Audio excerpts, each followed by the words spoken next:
Ay, 7 po.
Okay. Ay, sorry.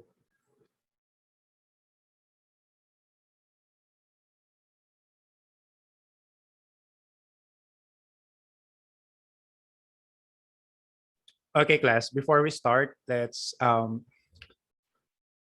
do it the old school way.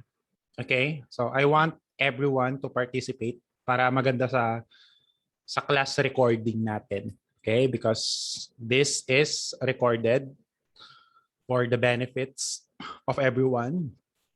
So when I say good evening, class, you response synchronously as if we are inside the classroom.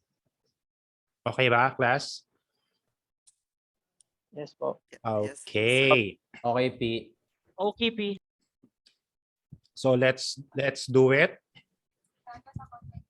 So this is officially the start of the recording. When I say good evening and you respond synchronously, good evening. That's the start of the recording session. We will cut at the beginning up until that moment. Okay, so let's do this. Parang ano lang to, parang rehearsal nung elementary kapag mayroong visitor. Okay. So 'di ba nire-rehearse natin, good morning visitor, ay welcome visitors. Ito naman, good evening lang. Okay, maybe we can add something. Good evening. Yeah. I remember. So ganito yung spiel nyo, class. Good evening, sir. Good evening, classmates. We are glad to see you all again. Got it? So simple lang, di ba? Okay. So when I say good evening, class, you will say good evening, sir. Good evening, classmates.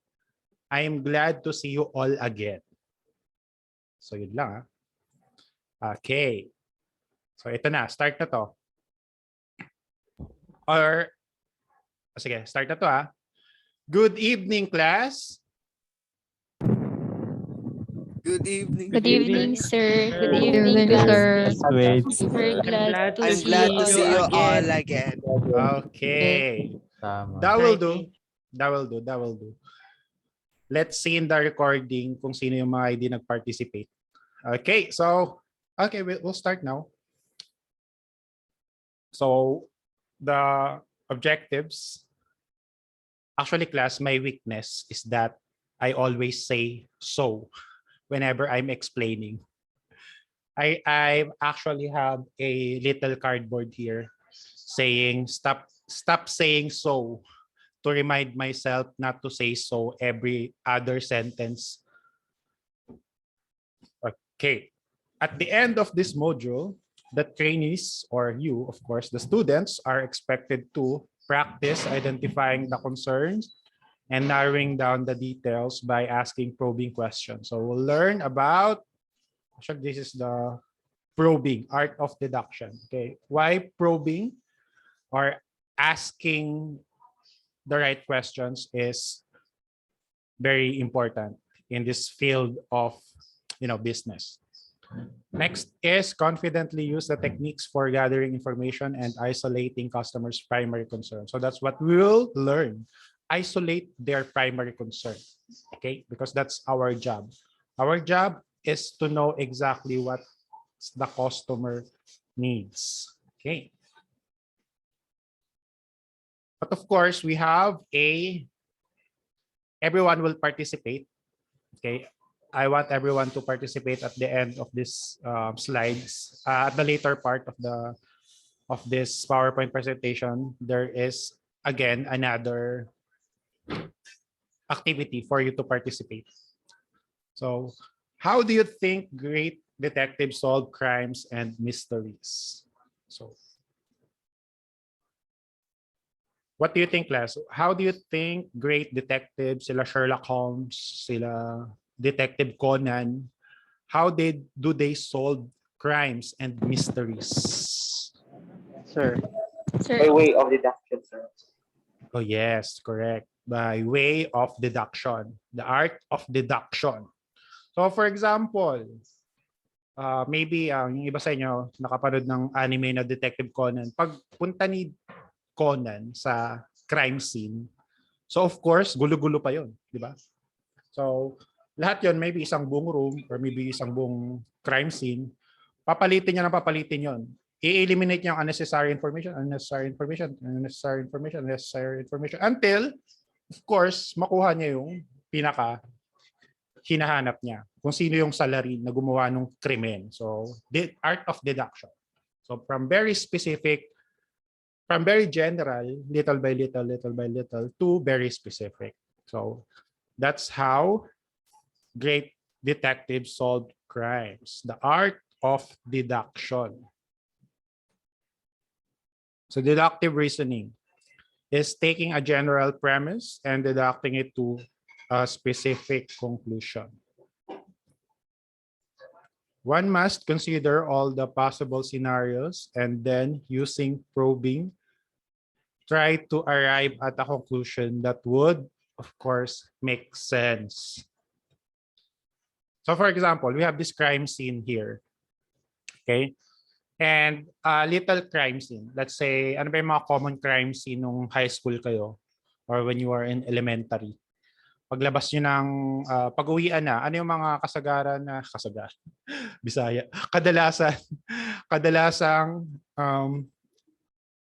crime scene or maybe commotion outside the school when you were in high school? Nag-aaway po. Okay, nag-aaway, correct. Nag-aaway, yung mga abang-abang, di ba? Yung abangan kita sa labas. Yung mga ganon, yung mga frat-frat. Yeah. So may maraming mga ganon, di ba? Kapag yung section namin dati, yung bantay sa pila, sa uwian, tapos parang may nakatinginan ka lang, sabihan ka na abangan kita sa labas. Yung mga ganon. Okay, tapos may mga grupo-grupo. So let's say yun yung natin, crime scene natin or that's our scenario. So of course may detective dun sa crime scene. So the detective asks, so that's a very specific, that's a very general crime scene or scenario. The detective arrives and he don't know what it is all about. He only have the gist of what's happening. That there is an incident of fighting outside the school. So the detective asked this question: how many were involved in the fight? And the witness answered about 10. Okay, so we can say that the first probing question that the detective asked to the kid is how many were involved in the fight. And the student says 10. Okay. Second probing question maybe is, were they kids or adults? Okay.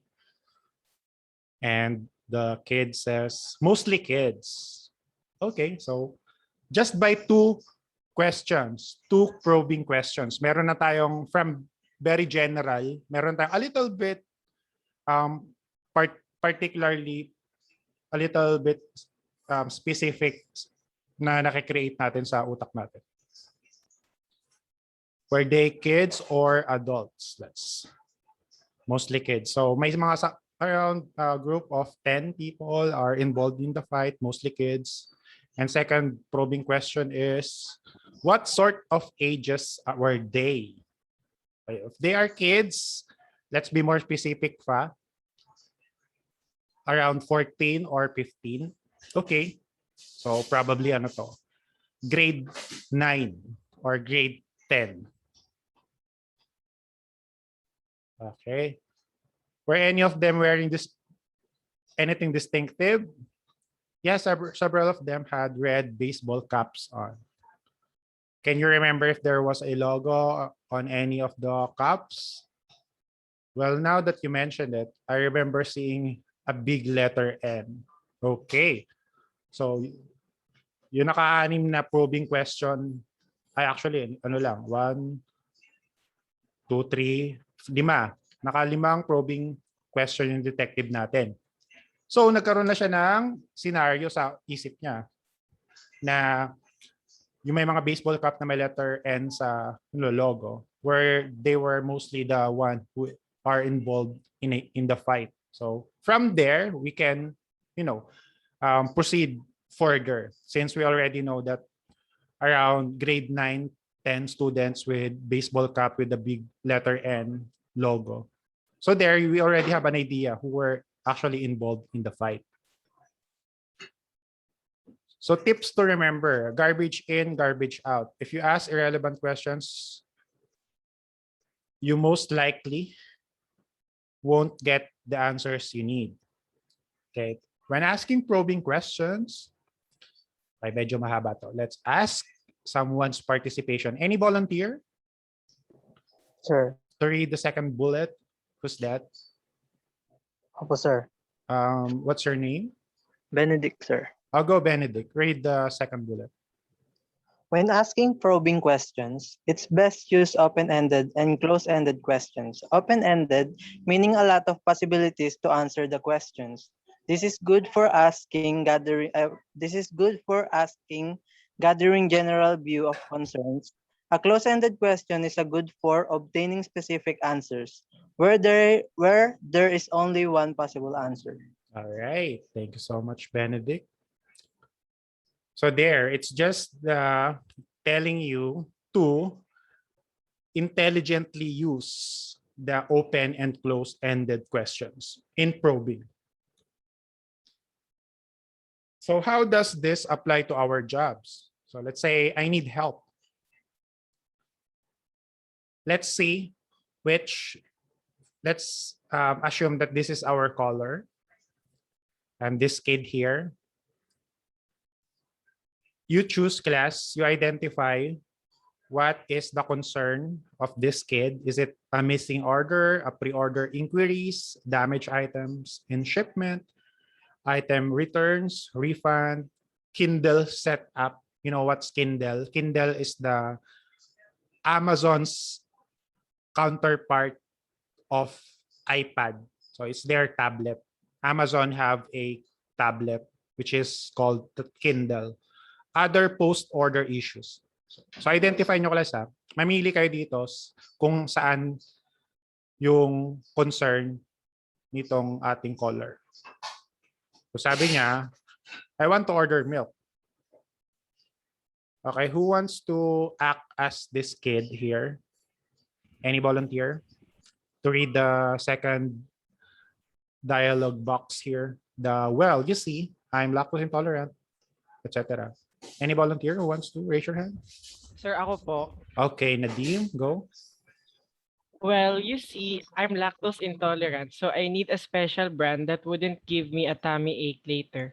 Plus, it must be within the $15 range because my mother is on a budget right now. Okay. So ano sa tingin niyo yung category nung concern na yun ng ating caller? Is it a missing order, pre-order inquiries, damaged items and shipment? So you choose class. What do you think? Just unmute yourself if you want to answer. Order inquiry, sir. Pre-order. Okay, correct. Pre-order. So it's a pre-order inquiry. So this kid wants a lactose intolerant. He is lactose intolerant, so he needs a special kind of milk. That's correct. It's a pre-order inquiries. So we have here a scenario. My phone is not charging. Open-ended questions that possible you can ask if the phone is not charging is, what can you see on your phone when you plug the charger? Okay, so it is there's a lot of possibility what are they seeing or not seeing when they charge a particular phone.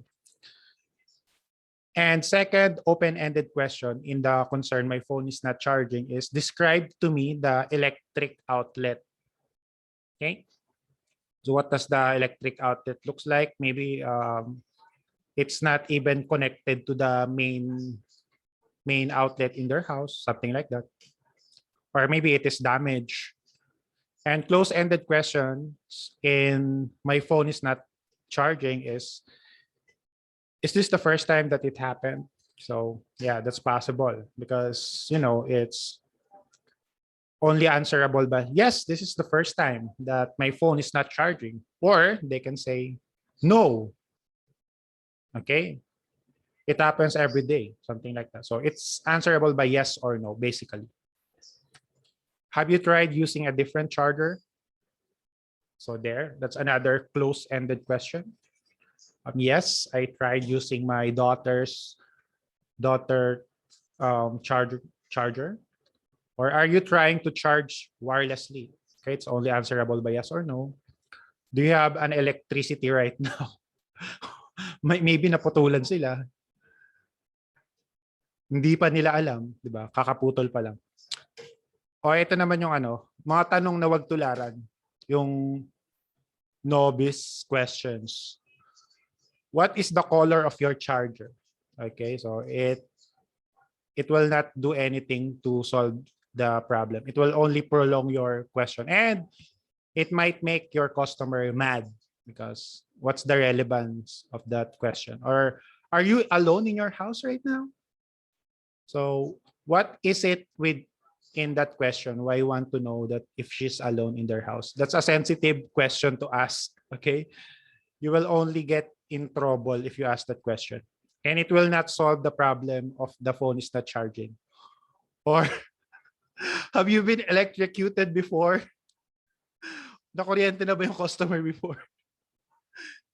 Maybe if you want to build a rapport, I mean, even though you want to build a rapport, it's still inappropriate question to ask. Okay, so do not ask those novice questions. Just focus, yun nga, di ba? Right focus. Okay, so let's have a little bit of an activity here. Okay. Ililista ko yung next concern. Ano lang yung pahapyaw lang. Ano ba yun? We don't have an internet connection. Okay, the next slide after this is we don't have an internet connection. So let's ask someone from your class who can give one open-ended question, one close-ended question. Okay? So yun lang. Wala daw silang internet. So what are the possible open-ended question and close-ended question if the customer doesn't have any internet connection? Okay. Any volunteer? Let's start with open-ended question. What are the possible open-ended question if your customer doesn't have an internet connection? Any volunteer? Yes, Raven? What color does your router blink? Okay, what is the color of the router? The color of the light in the Yes, sir. router that's blinking. What is the color of the light in the router that is... Though, Raven, we can consider this as a close-ended question kasi there are only two possible. I mean, it's either green or red. Okay? Majority of the router only have green or red. So if you want to ask an open-ended question, it should be, they will at least give you a summary of the event. A good example of an open-ended question in this kind of scenario is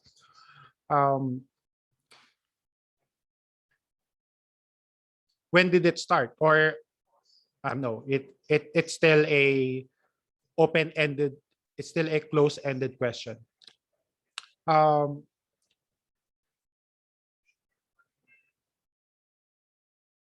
Okay, let's hear it from Mark Velarde. Hello, sir. Good evening. Can it be what error message do you see on your phone when you're connected to the internet? Okay, possible. Yes, that's an example of an open-ended question. Very good. What is the error message? Because there are maybe dozens of error message that is available. Okay, now let's hear it from Benedict. Yes, what's your open-ended question? My question is, have you paid the monthly fee? Okay, yeah, possible. If they have paid it. But it is answerable by yes or no. Yes, I paid it. Or no, I haven't. Okay? So, it's possible na ito yung mga... Okay. So, yun. Yung sagot mo, Raven, kanina, pwede yon kung i-rephrase natin. Okay? Please describe to me the lights on your router right now. So, it's possible that it's blinking green non-stop, which is normal. Okay? So, yeah, there's a lot of possibility. what can you see in your screen when you try to connect to the internet? Yes, ito yung sinabi ni Benedict. Si Benedict pa nagsabi ng error message. This is the possible error message. And what are the devices you are using to connect to the internet? So it's an open-ended question because there are a lot of devices that you can connect to the internet. A laptop, smart TV, console, desktop, tablet, you know. And what's the brand and make and model of your router? So this is another open-ended question because there are a lot of possible router and model of the router. Pwedeng mga legendary router sa BPO industry, yung Motorola 3000 or Motorola 2000, 2000, 2100 model. So those things. Okay, close-ended question. Or is this the first time that it happened? Oh yeah, yun nga. Kasi it's either yes or no. Have you tried using a different device? So if they're using a tablet, why not check their smart TV if they can connect to Netflix? Okay, so that's possible. Or have you tried resetting the router? So dalawa lang yan. I haven't tried it yet. Or yes, I tried resetting my router. So these are the novice wag tularan question. So are you working from home?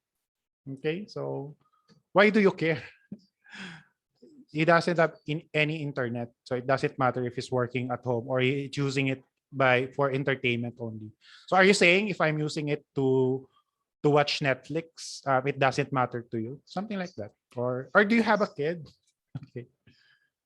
So possible naman na pwede niyo siyang kung naririnig niyo sa background yung sigaw ng mga bata, oh, you have a lot of kids in your house. So you can use that as a rapport,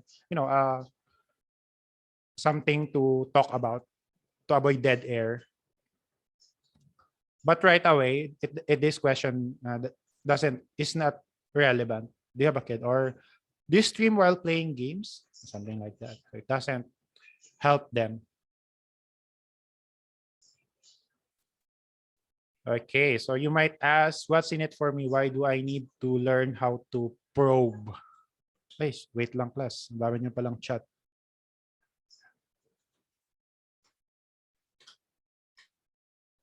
Okay.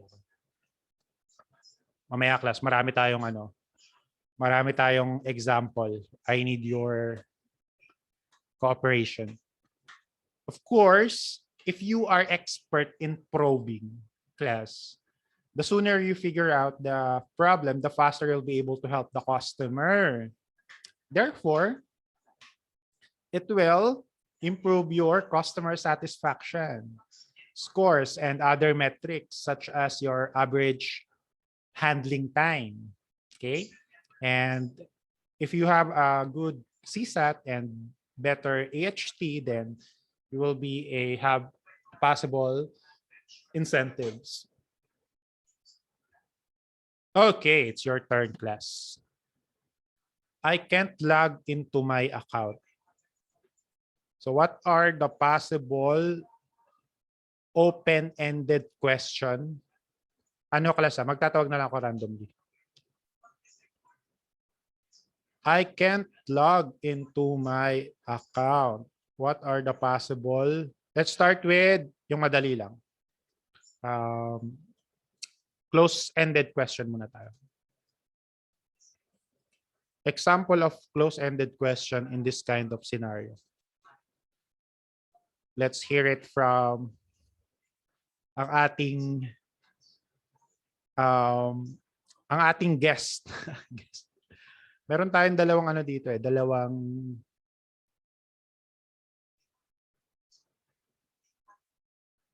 dalawang irregular na hindi tinake yung call center basic last year for some reason. Right, Ara?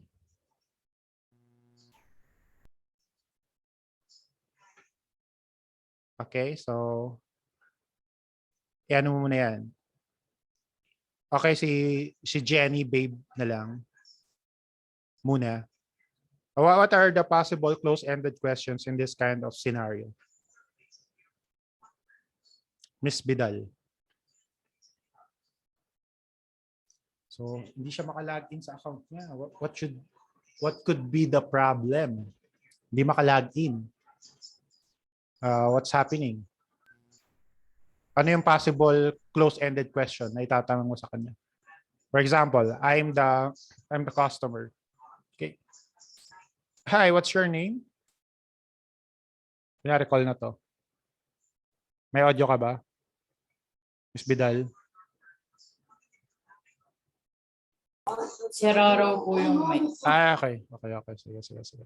Si Ara na lang. Ara? Are you... Sir, may sinabi po ata sa chat. Okay.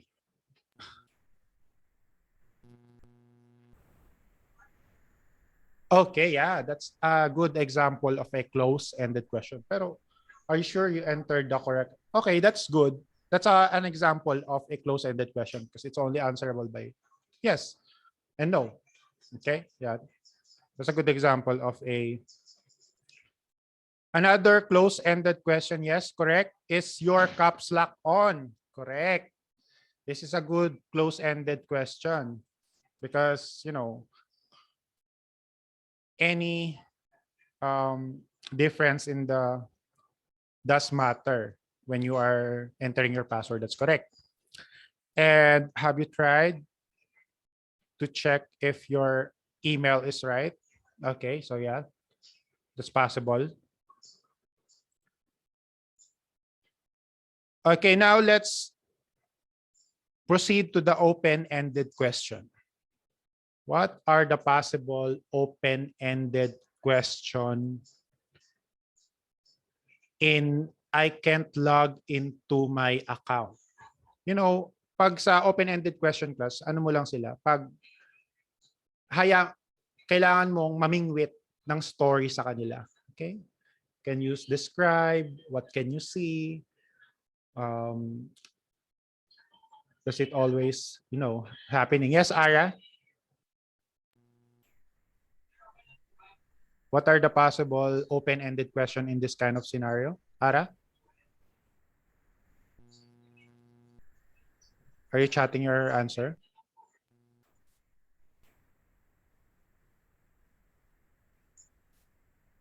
Ara? Sira rin mic mo.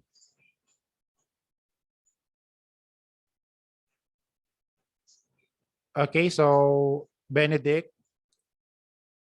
Okay, yeah, you can type it. Oh, hindi ka naririnig. Have you tried the forget password feature? Is also a close-ended question. Okay, because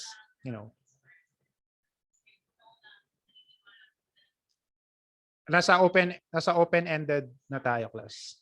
What are the possible open-ended question?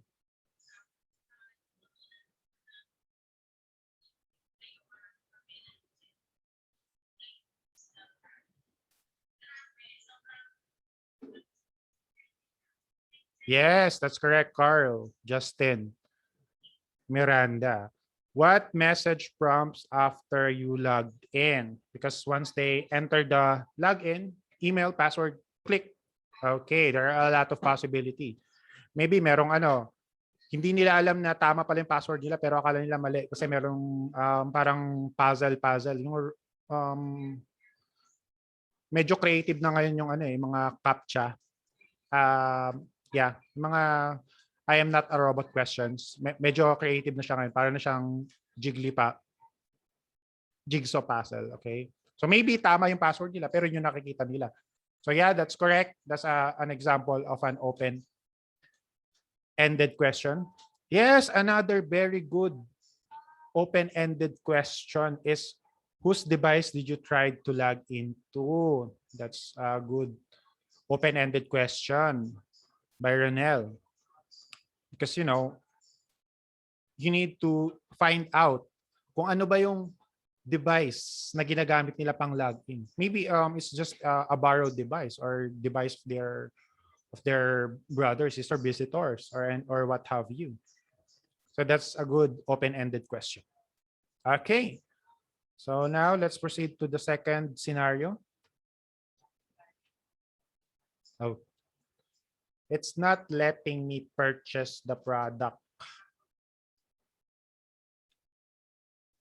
Give me an example. Okay, wag muna kayo magcha-chat class magtatawag ako randomly to give me an example of close-ended question in this type of scenario. Okay, let's hear it from Fred, Giselle, Enriquez. What are the possible close-ended question in this kind of scenario?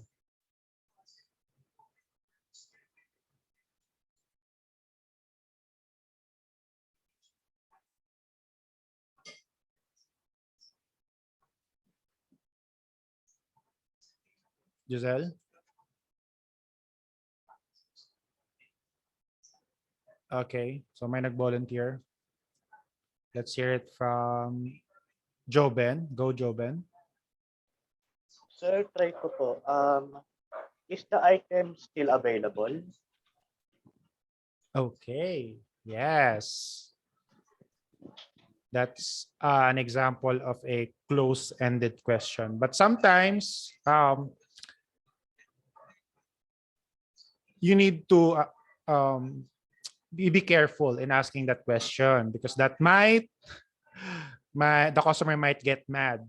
They might get insulted because what do you think of me? They think I'll buy things that is not available. You know those default customers. But that's a good example of a close-ended question because it's only available or not. That's correct. Okay, let's hear it from Mark Emmanuel. Martin. Sir, is your account signed in the app you are using? Okay. That's a possible close-ended question also. Kasi, you know, naka-login nga ba sila? Maybe hindi sila naka-login, kaya hindi sila makabili. That's correct. That's another good close-ended question. Okay, how about Jazzer? Okbian. What's your close-ended question in this scenario? Did you try to refresh the page? Okay, yeah. So possible. That's a close-ended question. Bahian. Did you check your credits? You check your credits. Okay, yeah. Or account balance. Yeah, Can I try, possible. Oh yes, go. Did you check your payment method if it was accepted by the bank institution? Okay, their payment method if it's accepted in the in the platform that you're Yes. using. If it's Shopee or Lazada. Okay, yeah, that's possible. Let's hear it from the girls. Tahimik yung mga girls natin. Wala nagsasalita sa kanila.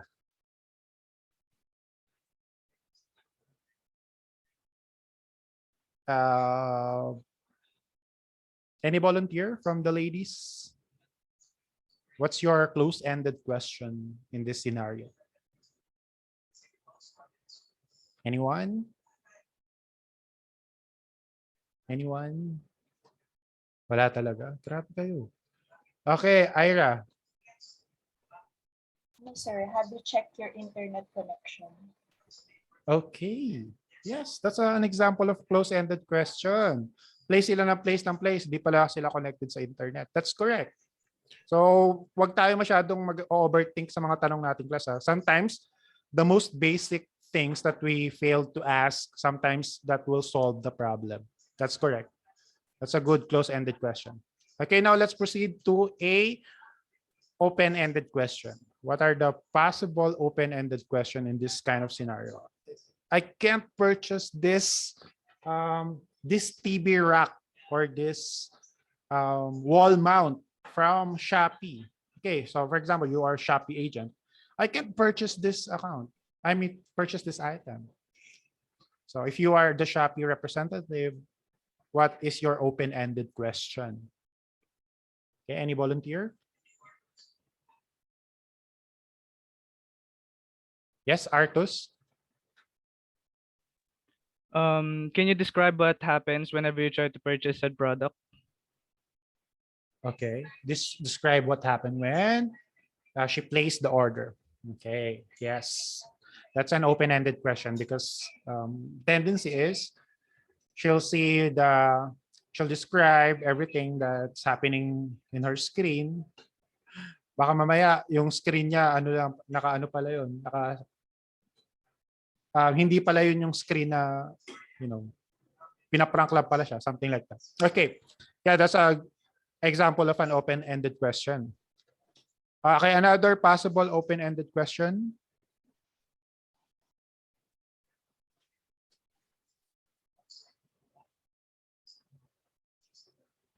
Okay.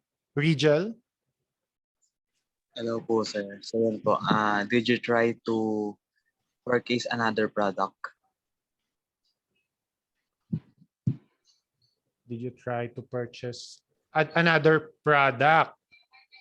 Okay, so what if they answer yes? I tried purchasing another product. Yes. Then yun po, kung successful, sir, edi baka mali po yung ano. May mali lang po doon sa product, sir, na gusto nilang bilhin. Okay. We can rephrase that. Okay, to make it an open-ended question. So let's say, can you describe to me what's happening when you try to purchase a different product? Okay, so yeah, we can rephrase it that way. So yeah, if they answered, oh yes, actually, when I purchased this this planner to this shop, it actually letting me purchase it. Okay, so in that way, yes, they are describing what's happening when they are purchasing into a different store. So that's correct. We can rephrase that to make it an open-ended question. Okay, one last open-ended question, possible open-ended question. Yes, Jamil. Did you try another device or account to purchase that product? Okay, so we tried using a different device. Okay, we can still rephrase that, okay, to make it an open-ended question. Because if we ask that question, they'll only say yes. Okay, and then you will ask again. Because they already answered your question. Okay, yes, I use a different device. So what's in it to you? So we can rephrase it, Jamil. We can say that, tell me what happened when you try your laptop instead your smartphone when you try to purchase it. Okay, so something like that. Because if you ask that, did you use a different device? What if they answer, yes, I use a different device? So you'll ask again, and it will prolong the conversation. Just replace it by asking, okay, you mentioned that you're using a smartphone, and can you purchase that product using your laptop? Okay, so they can use the laptop. Okay, I haven't tried that. So, okay, it's letting me in, something like that. Okay. Okay, let's read the chat box. Can you describe to me how many stocks are still available? And yes, that's another good open-ended question. So describe to me how many, okay, stocks are available in inventory of that particular product.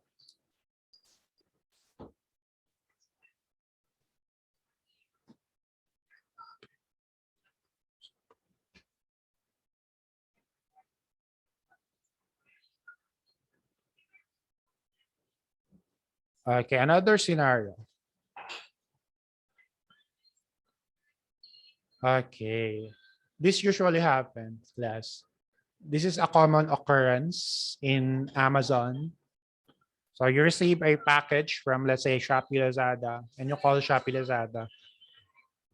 You didn't order anything, but you received a package. So what are the possible close-ended question muna in this kind of scenario? I received a package, but I didn't order anything from you guys. Let's hear it from Jimwell. What's your close-ended question in this kind of scenario? Sir, try ko po. Are you sure you didn't order this package? Okay, so yeah, that's a close-ended question because it's only answerable by Yes or no. But sometimes it will infuriates. It will make them mad. So what do you mean if I'm not sure? No, it might outrage them. So let's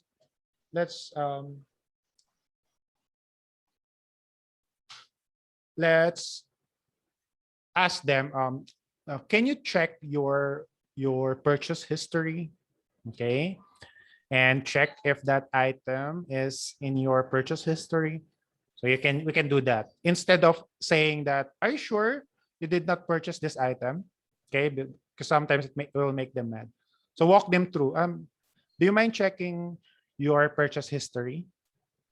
Okay, and do you see the item in your purchase history? So that's a close-ended question. So you can say yes, it's there, or no, it's not there. So if it's not in their purchase history, then proceed to the next question.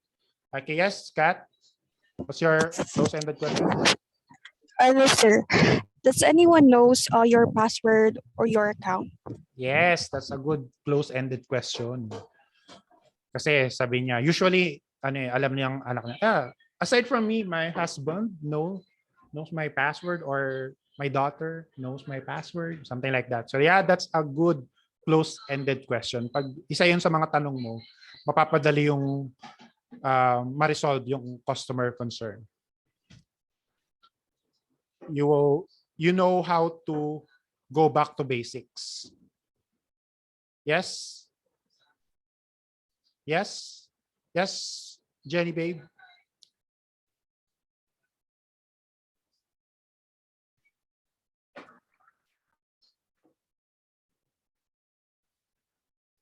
Okay. Have you tried to check the way bill if it is addressed to you or to other person? Oh, yes.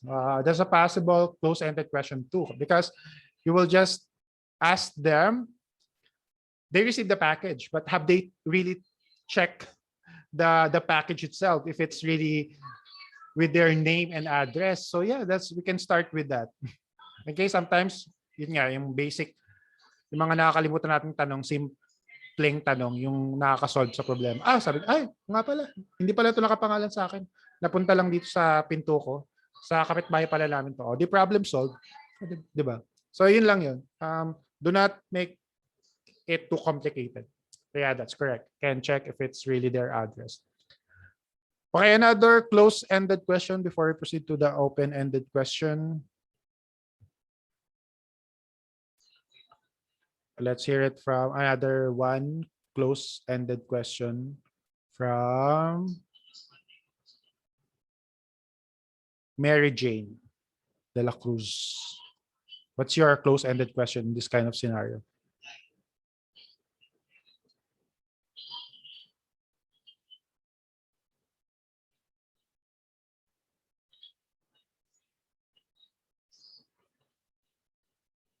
Okay.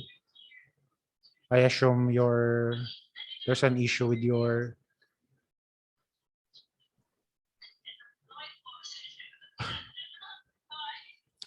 Okay, any volunteer before we proceed to the open-ended question in this scenario? One close-ended question pa. Just unmute your mic if you want to answer.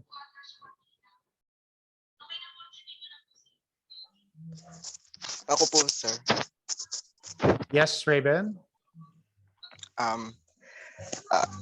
Did you check the history of your did you check the history of your checkout? Did you check the checkout history in your app? Okay, so same with my example, yeah, but that is also, we can use that as a close-ended question. The checkout history or purchase history, okay? Or you can walk them through. Okay, kindly open your purchase history right now while you are talking to me. So describe to me the last purchase you have. Sana yung open-ended question. Or describe to me what is the last purchase you have. Okay, someone's raising a hand. Is it Arben? Arben, ikaw ba yun? Hindi po, sir. Hindi po, sir. Bakla. Nasa work na po ako.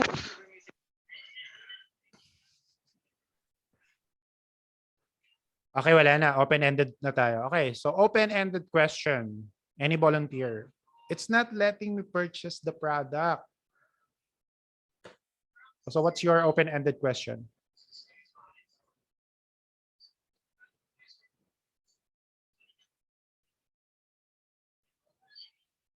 Okay, yes. Yes, Jenny, babe.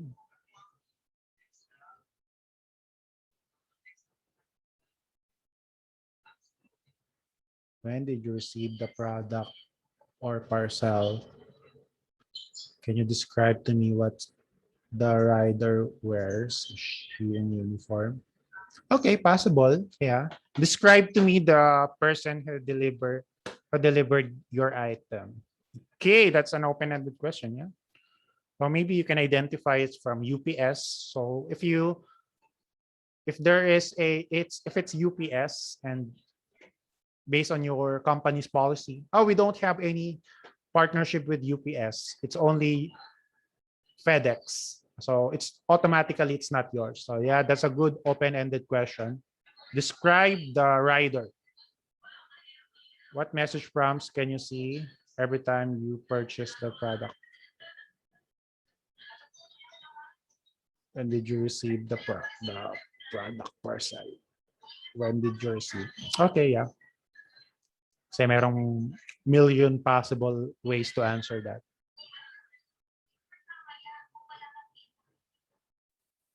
Yes, Mark Velarde?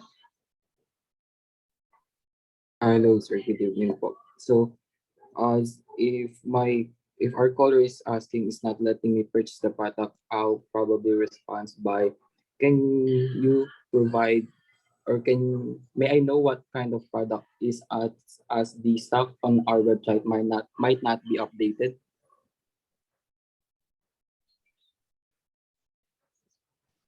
If the products might not be updated. Ulitin mo nga, Mark. Your open-ended question. Okay, so may I know what type of product you're trying to purchase as the stock on our website might not be updated?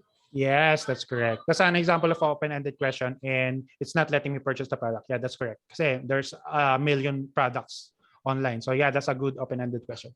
Yeah, that's correct, Mark. Napindot ko lang pala yun. Pero that's a correct answer to the previous question. But here, open-ended question I received a package but I didn't order anything from you guys. So what do you think is the open-ended question here?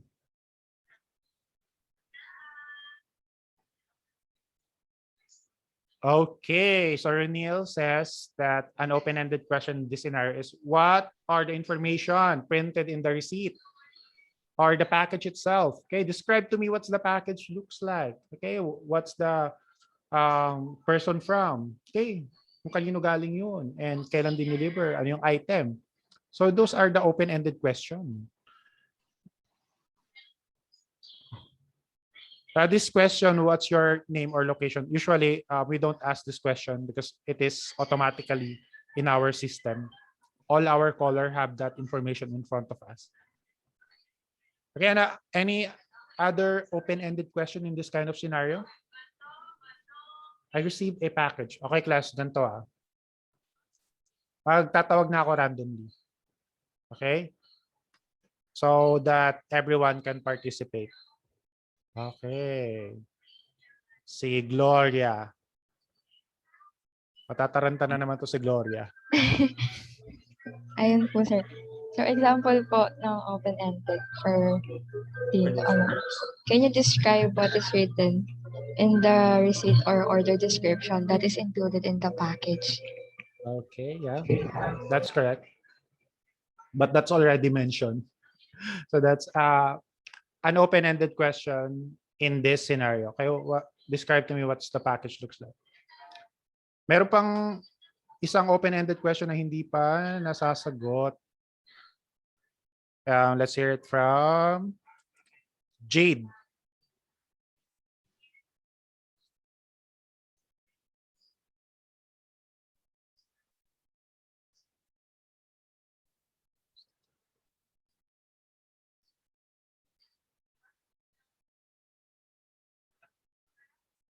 Okay, wag mo na kayo mag-chat class kasi I want everyone to participate. Kasi kapag ano na tayo, actual na tayo, then doon pa lang kayo nag-participate, hindi na natin mare-remedy na hindi nyo pala nagigets yung discussion natin. You don't know what's the open-ended question or close-ended question. Kaya ngayon pa lang, everyone should participate para kung hindi nyo nagigets, di makukorek natin early on. Yes, Ara, nagtataas ka ng kamay. What's your possible open-ended question in this scenario? Have you checked if the product is from our store? It is answerable by yes or no. Okay, it's yes, I checked it, it's yours. Okay, so what would you do if they answered it? Yes, it's yours. Okay, or most likely it's from our company, from Shopee. So we don't represent a certain store. We represent the whole Amazon, Lazada, the whole e-commerce business. Okay, so yeah, what is the product? Okay, so or sometimes they won't know what is the product itself. So describe to me what is it? What does the package looks like? So yeah, that's another one. May isa pang open-ended question na hindi pa nasasagot. Ano yon? So naka-receive kayo ng customer nyo, naka-receive ng package, hindi naman sila umorder. Ano yung open-ended question na itatanong nyo para matulungan nyo yung customer? Let's hear it from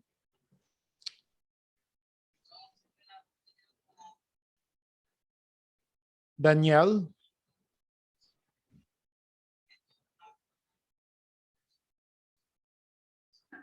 Daniel Lester Tenorio. Hello, sir. Yes, hello. Ano po, ang open-ended question ko is, can you describe the situation of the product? Okay. Yeah, possible. So if the package still looks brand new or sira-sira na, rough condition. So yeah, that's a possible open-ended question.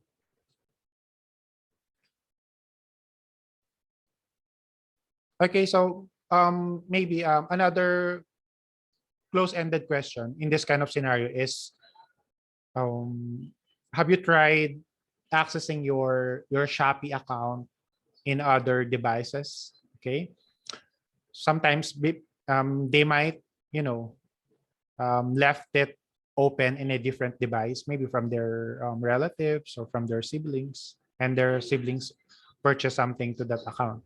And that's a possible scenario. Okay, next.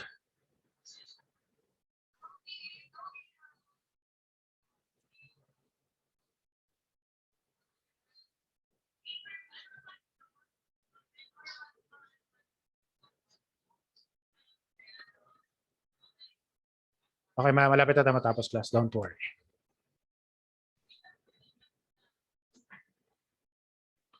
So ito yon yung kanina.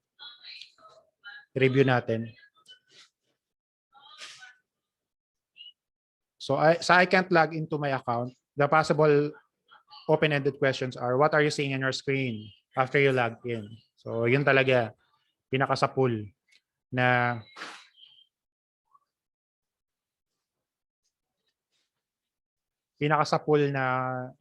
open-ended question. The login, what are they saying? Or another, what's the error message? Okay. Close-ended questions. When was the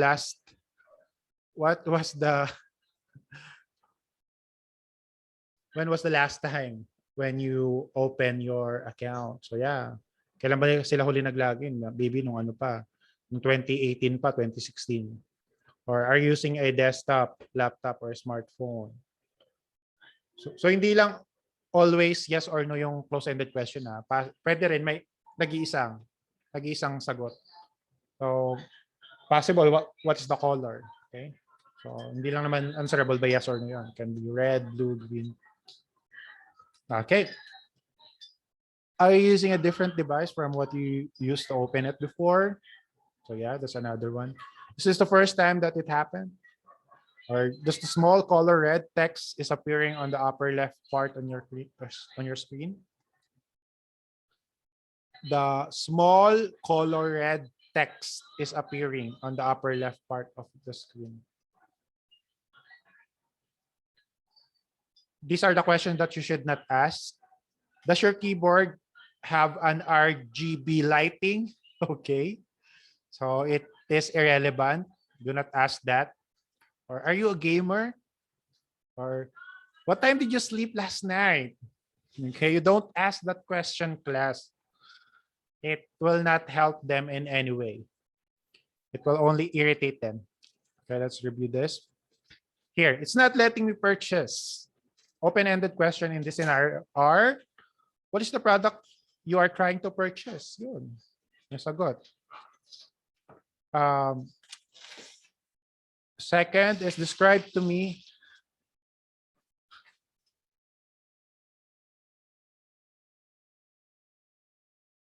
okay. Close-ended question. Have you tried opening that page on a new window or a new browser? Okay. Maybe they copy paste the the URL, paste it in a different window or browser. Or have you tried refreshing the page? Okay, someone answered this. That's correct. Does the item you are trying to purchase have an available inventory? That's correct. Someone answered this also. So ito yung answer key class ng previous example natin. Kung nakita niyo dito yung mga sinagot niyo, it means you are good. Okay? Your answer are correct. Then these are the questions that you should not ask. Novice questions. Do you prefer Mac over Windows? Okay. What's your favorite brand of shoes? Or when is your wedding anniversary? So those are the questions that you should not ask. It's irrelevant. Okay, here's the answer key to the, I received a package, but I did not purchase anything from you guys. What's happening? Open-ended questions. Please describe to me the box that you received. Is there any unusual marks on it? Okay, so sometimes maybe suki kayo ng Lazada. Then, yung naka-receive kayo ng package, it's Lazada, pero you find it a little bit unusual. May nakalagay na parang sticker, parang may nakalagay na sticker sa scotch tape na nakapalibot, complimentary, yan, something like that. So, nagtaka kayo, oo nga no, may nakalagay na complimentary dito sa sticker na to. So, it means that a gift yun talaga from a company. Though it's from Lazada. So, yun yung possible describe. But a lot of you describe as this open-ended question in one form. Describe the package, what's the package looks like. So yun yung open-ended nyo. Okay, do you know someone that might give a gift this holiday season? That might give you a gift this holiday season. So just possible open-ended questions. Okay, they might remember, yeah, I know someone who actually possible that give me a gift. Close-ended question in that scenario. Aside from you, does anyone use your credit card? Okay, isa pa to class, possible to. Kasi aside from usually yung mga parents na tumatawag, alam ng mga anak nila yung credit card details. So they might say na, yeah, my 12-year-old daughter knows my credit card details. So when did you receive this package? Okay, yeah. So kagabi or umabot kayo sa sa Halloween package. So pang Halloween pala yung promo na yun. Or do you like the item in that package? Teka lang. Do you like the item in that package? Yeah, possible. Kasi if they like the item, it means that it's really for them. Okay? If they don't like it, then it's possible that, it's really some sort of a promotion that is not related to them. So don't ask this question. How do you know it's for you? How do you know it's for you? So maybe na overlook lang nila. Pero possible din to. Sometimes they might overlook na sa kanila. But usually naman, hindi nila bubuksan yan kung hindi nila pangalan. Don't you like it someone gave you something for free? Parang naging sarcastic ka lang. Sabi mo, naka-receive ka na nga ng free gift. Nagreklamo ka pa. Naka-receive ka na nga ng free package from Lazada. Tumatawag ka pa sa amin. Nagtatanong ka. Something like that. You don't ask that because that might, sensitive kasi yung mga sa scam. Sensitive sila sa scam. Baka may free yan pero may charge pa lang $500. So magkano yung $500? It's 25,000. So you don't ask that even though gustong kating-kati ka ng itanong yan. Huwag mong itatanong na nakatanggap ka na nga ng package, nagreklamo ka pa. Okay, so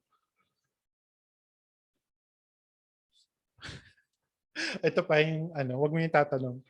Do you like to receive another free package? So yeah, do not ask that.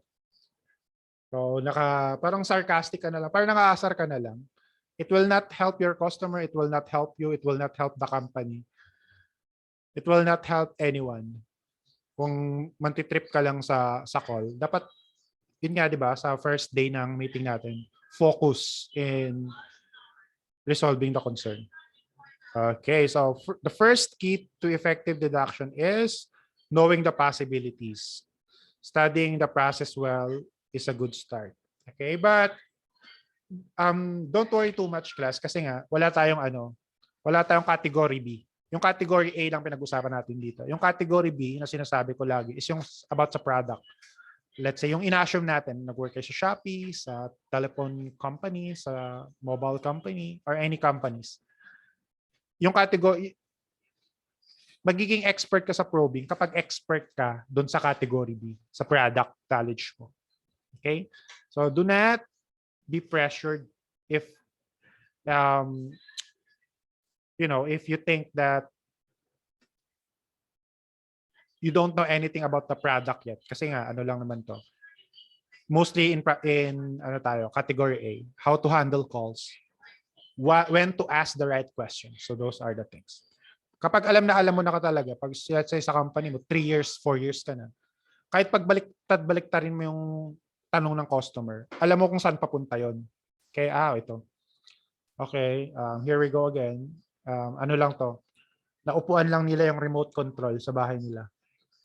So sometimes they are calling, okay, it took me 1 hour, it took me forever to figure this out, but you can answer this in 3 seconds, which is true. Sometimes in 3 seconds, you can resolve their concern. Second, you must probe effectively, be systematic when asking questions, and gather all necessary details to solve the particular puzzle. So sometimes really, you are gathering specific information little by little until you come up with the specific answer.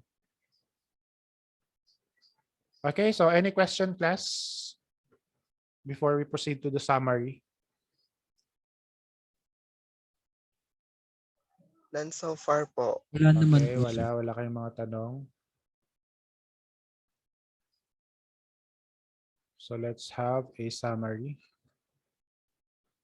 So practice identifying the concern and narrowing down the details by asking probing questions. So you know now how to at least probe little by little, so that you can resolve the customer's concern. You know when to ask the open-ended question and the close-ended questions. And confidently use the techniques for gathering information and isolating the customer's primary concern. So we isolate those unnecessary information so that we can come up with really resolving their concern. Okay, so yun lang, class. Napaka-ikli lang ng ating session for tonight. Okay, so just if you don't have any questions, you can now open your webcam for documentation that we'll submit every month in COED.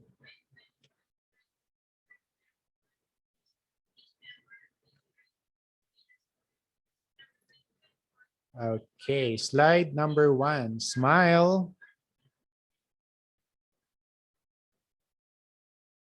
Okay, wait lang. Paste ko lang sa Messenger. Wait lang. Wait. Tikman sa sarili ko.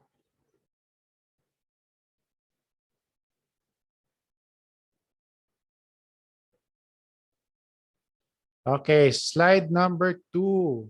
Smile. 1, 2, 3. Okay, so ano to class? Signal. Ulitin natin yung unang activity natin sa simula. Pag sinabi kong goodbye class, sabay-sabay ulit kayo. Nasasabihin yung goodbye sir, goodbye classmates. See you all next time. Okay? But this time naka-open cam para kita sa recording naman yung mga mukha nyo. Okay, goodbye class. Goodbye, sir. Goodbye, class. See you all next next time. time. Bye. Okay, sige. Goodbye. Paalam. Good night, everyone. Thank you po. Sweet dreams.